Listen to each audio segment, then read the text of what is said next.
ইসলামী bank news top 10। প্রধান উপদেষ্টার প্রতি বিশ্ব নেতাদের সমর্থন, ঢাকার সঙ্গে মুক্ত বাণিজ্য চুক্তিতে আগ্রহী ভুটান, ট্রাম্পকে বাংলাদেশ সফরের আমন্ত্রণ ডক্টর ইউনূসের। কমিশনের ওপর সরকারের পূর্ণ আস্থা আছে বলেছেন সিইসি। নির্বাচনের নামে প্রহসন থেকে বের হয়ে আসতে চায় ইসি, মন্তব্য কমিশনার সানাউল্লাহর।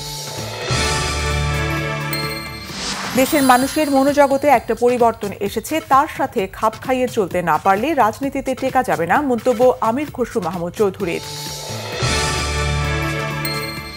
সফররত ইউরোপীয় পার্লামেন্টারি প্রতিনিধি দলের সঙ্গে বৈঠক করেছেন বিএনপি নেতারা। আগামী নির্বাচন সহ বিভিন্ন বিষয়ে আলোচনা। আগামীতে জামাত ক্ষমতায় এলে দাবি আদায়ে রাস্তায় নামতে হবে না বলেছেন দলের আমির ডাক্তার শফিকুর রহমান। অন্তর্বর্তীকালীন সরকারের মেয়াদ যত বাড়বে সংকট তত বাড়বে বলে মন্তব্য করেছেন সেন্টার ফর পলিসি ডায়ালগ সিপিডির নির্বাহী পরিচালক ফাহমিদা খাতুন। জুলাই গণ অভ্যুত্থান পরবর্তী সময়ে দেশের নিরাপত্তা এবং মানবাধিকার লঙ্ঘন হচ্ছে। মানবাধিকার কমিশন সবচেয়ে বেশি প্রয়োজন ছিল, এটি গঠন না করে সরকার অনেক পিছিয়ে গেছে, ডক্টর দেবপ্রিয় ভট্টাচার্যের মন্তব্য।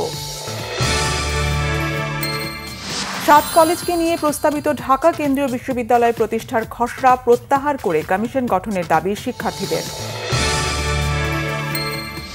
চীনের মালিকানাধীন ভিডিও শেয়ারিং প্ল্যাটফর্ম টিকটকের যুক্তরাষ্ট্রভিত্তিক কার্যক্রম বিক্রির উদ্যোগ নিয়েছেন মার্কিন প্রেসিডেন্ট ডোনাল্ড ট্রাম্প।